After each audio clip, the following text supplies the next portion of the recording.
పిల్లలను చదివించుకుంటూనే ఇంటాయన ఒకవేళ అటు ఇటు దారి తప్పిన కుటుంబం భారాన్ని మోస్తూనే ఈరోజు ఈ వ్యాపారాలన్నీ మా ఆడబిడ్డలు చేస్తున్నారు.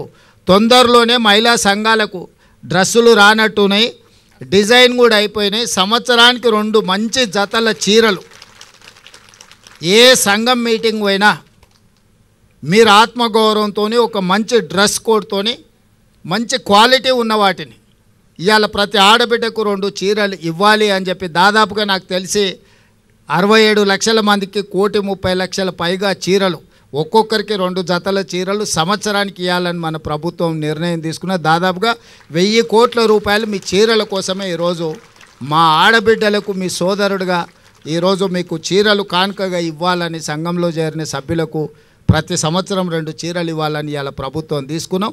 వాటి కూడా చాలా నాణ్యతతోని గతంలో పిట్టలను బెదిరించడానికి పొలాల కాడ కట్టే చీరలు ఇచ్చారు. చీరలు ఇవ్వగానే తీసుకుపోయి మన జొన్నసేన్ కాడనో లేకపోతే మన సద్దసేన్ కాడనో మన దగ్గర ఎక్కువ కదా పిట్టలు వాళ్ళకు ఉండడానికి అవి తీసుకొని పోయి బెదురు కోసం కట్టేటోళ్ళం. అట్లా కాకుండా ఇవాళ మన సొంత ఆడబిడ్డ పండుగ పూట ఇంటికి వస్తే ఎట్లయితే మనం బట్టలు పెడతాం అంత నాణ్యతతో కూడుకున్న 2 జతల చీరలు సీతక్క నాయకత్వంలో ఈరోజు మీకు ఆ చీరలు కూడా ఇవ్వాలని మన ప్రభుత్వం నిర్ణయం తీసుకున్నాం.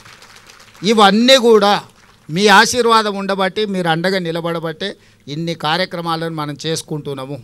ఇవన్నీ భవిష్యత్తులో ఇంకో కొనసాగాలి అంటే మీరు సంపూర్ణంగా మద్దతు పలకాలి. ఏ కుటుంబం కూడా ఒకటే రోజు ఒకటే సంవత్సరంలో అన్ని సమస్యలు తీరవు.